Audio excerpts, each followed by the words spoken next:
پاک پیغمبر صلی اللہ علیہ وسلم نے دعا فرمائی، انہوں نے فرمایا اللہم بارک لنا فی رجب و شعبان وبلغنا الی رمضان۔ اے اللہ کی ذات، رب کائنات، اللہم اے میرے مالک، بارک لنا فی رجب و شعبان، یا اللہ ہمارے لیے رجب اور شعبان کے مہینوں کو برکتوں والا مہینہ بنا دے۔ وبلغنا الی رمضان، مولا کریم ہمیں رمضان تک پہنچا دے تاکہ ہم رمضان میں تیری کثرت کے ساتھ عبادت کر لے۔ اللہ کے پاک پیغمبر یہ دعا فرمایا کرتے، اللہم بارک لنا، یا اللہ ان مہینوں کے اندر ہمیں برکت عطا فرما۔ برکت نام کس چیز کا ہے؟ آج ہم ہر موقع پر برکت کی دعا کیا کرتے، اللہ تیری شادی میں برکت دے، اللہ تیری رزق روزی میں برکت دے، اللہ تیری زندگی میں برکت دے، لیکن برکت کے معنی کیا ہے؟ حقیقت میں برکت کس کو کہتے ہیں؟ مال اموال زیادہ ہو جائے یہ برکت کی علامت نہیں ہے، بنگلے جائیداد آ جائے یہ برکت کی علامت نہیں ہے، انسان کا پی کر پھول جائے یہ برکت کی علامت نہیں ہے۔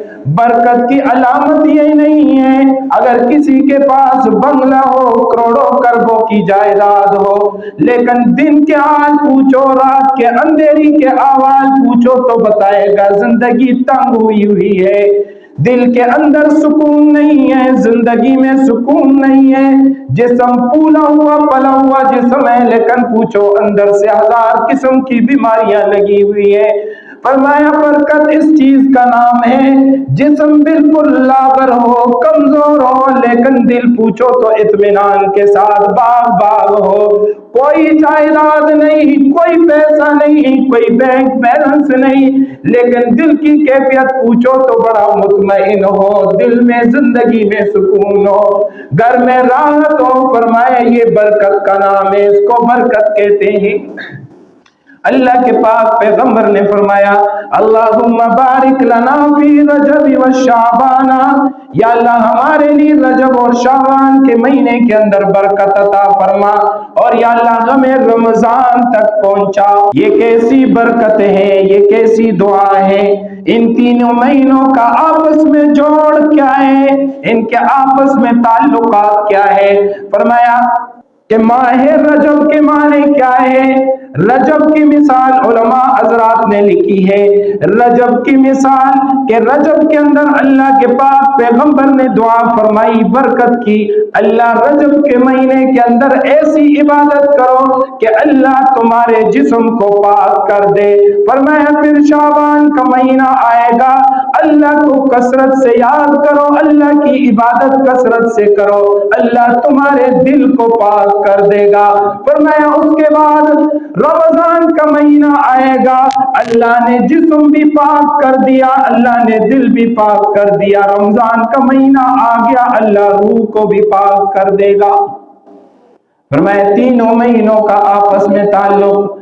حضرت شیخ عبد القادر جیلانی محبوب ربانی فرماتے ہیں ان تین مہینوں کا تعلق ایسا ہے جیسے کہ ماہ رجب کے مہینے کی مثال ایسی ہے کہ جیسے رجب بہار شروع ہو جائے، موسم کے اندر ہر چیز کا پھوٹا تازہ ہو جائے، ہریالی آ جائے۔ فرمایا بہار کا جائے، ہر چیز کا پھوٹا تر و تازہ ہو جائے۔ اے مسلمان ایمان والے، جب رجب کا مہینہ آ جائے تیری زندگی تازگی والی بن جائے۔ فرمایا جب شعبان کا مہینہ آ جائے، جب بہار آ جائے، ہر چیز کے اوپر پھول کلیاں پتے نکل آئے، پھر مالک بھی دعا کرتا ہے، باغبان بھی حفاظت کرتا ہے، یا اللہ اس باغ کے درختوں کے اندر پھل لگا، اس باغ کے اندر اس کے بعد پھل لگنا شروع ہو جاتے ہیں۔ مسلمان تیری زندگی میں بھی شعبان کا مہینہ آئے گا، تو بھی اس میں کثرت سے عبادت کر تاکہ تیری زندگی پھلوں والی بن جائے، تیری زندگی کے اندر نیکیوں کے پھل آ جائیں۔ فرمایا جب بہار آ گئی درختوں پر پھل لگ گئے، اب اگلا موسم آئے گا تو ان پھلوں کو کاٹے گا، پھلوں کو حاصل کرے گا۔ اے مسلمان ایمان والے، تیرے زندگی میں رجب کا مہینہ آ گیا، تو نے اعمال کر لیے، تیرے زندگی کے درخت کے اندر پھول کلیاں لگ گئی ہے، تیری زندگی میں شعبان کا مہینہ آ گیا، اس میں پھل لگ گئے، تو نے عبادت کر لی ہے۔ اب رمضان کا مہینہ آ گیا، تو اپنی زندگی میں ان نیک اعمال کے پھل کاٹنا شروع کر دے، پھل کھانا شروع کر دے۔ فرمایا ان تینوں کا تعلق، تینوں مہینوں کا تعلق آپس میں جڑا ہوا۔ فرمایا ان تینوں مہینوں کا تعلق، ماہ رجب آ گیا، اس کی مثال ایسے ہی جیسے انسان نے اپنی زمین کے اندر بیج ڈال دی، تخم ڈال دیا، اب اس کی حفاظت کرے گا۔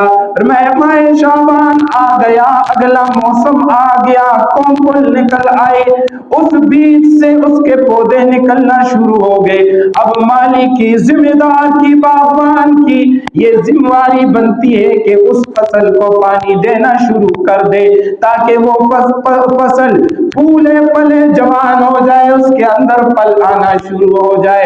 فرمایا جب اس کے بعد موسم آئے گا، پھل لگیں گے، اے باغبان، اے ذمہ دار، اے باغ کے رکھوالے، اب تو اپنے درختوں سے پھل کاٹنا شروع کر دے۔ فرمایا یہ مومن کی زندگی کی مثال ہے۔ رجب کا مہینہ آ گیا، تم نے بیج ڈال لی نیکی کی، شعبان کا مہینہ آ گیا، راتوں کو اٹھ اٹھ کر تہجد کی نماز پڑھ کر اپنے آنکھوں کے آنسو بہا کر اپنے نیکیوں کو پانی دینا۔ فرمایا ماہ رمضان آ گیا، اس کے اندر پھل کاٹنے ہیں، اللہ سے مغفرت کی دعا کرنی ہے، اللہ مغفرت فرمائیں گے۔ اس کے اللہ کے پاک پیغمبر نے دعا فرمائی، اللہم بارک لنا فی رجب و شعبان وبلغنا الی رمضان، یا اللہ ہمارے لیے رجب کے مہینے، ہمارے لیے شعبان کے مہینوں کو برکتوں والا بنا دے۔